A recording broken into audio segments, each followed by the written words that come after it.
Poppy SSC English second paper এই বইটি থেকে সাফিক্স প্রিফিক্সের প্র্যাকটিস পড়া হচ্ছে। তো এখানে 37-এ বলছে যে এ ডে লেবারার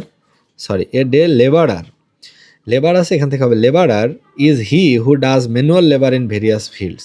অর্থাৎ একজন দিনমজুর হচ্ছেন সেই ব্যক্তি যে জমিতে কাজ করেন।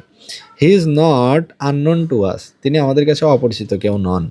He is to be healthy, strong and stout, তাকে হতে হয় স্বাস্থ্যবান, শক্তিশালী, কর্মঠ, শক্ত সামর্থ্য। He is an early riser, he works hard from dawn to dusk for his employment, তিনি তার কর্মের জন্য, কাজের জন্য সকাল থেকে সন্ধ্যা অবধি কাজ করেন। He cannot lead an dash life, he cannot lead an independent life, তিনি একজন স্বাধীন জীবনযাপন করতে পারে না।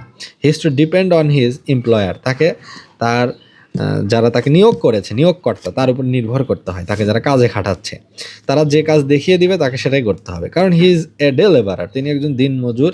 একদিনে সময় বেঁধে দেওয়া আছে, সেই সময়ে মালিক যা বলবে তাই তাকে করতে হবে। দো the service of a day labourer is of great importance, he is very much neglected, যদিও তার কাজ অত্যন্ত গুরুত্বপূর্ণ, কারণ তাকে ছাড়া দৈনন্দিন কাজ আমাদের একার পক্ষে করা সম্ভব না, তারপরেও সে বেশ অবহেলিত একজন ব্যক্তি। He cannot lead a peaceful life, শান্তিপূর্ণ জীবনযাপন সে করতে পারে না। He always leads a very unhappy and indecent life, সে সবসময় একটা ইনডিসেন্ট লাইফ বা আনহ্যাপি, অসুখী জীবনযাপন করে, কারণ তার টাকা পয়সার বেশ অভাব থাকে, কষ্ট থাকে।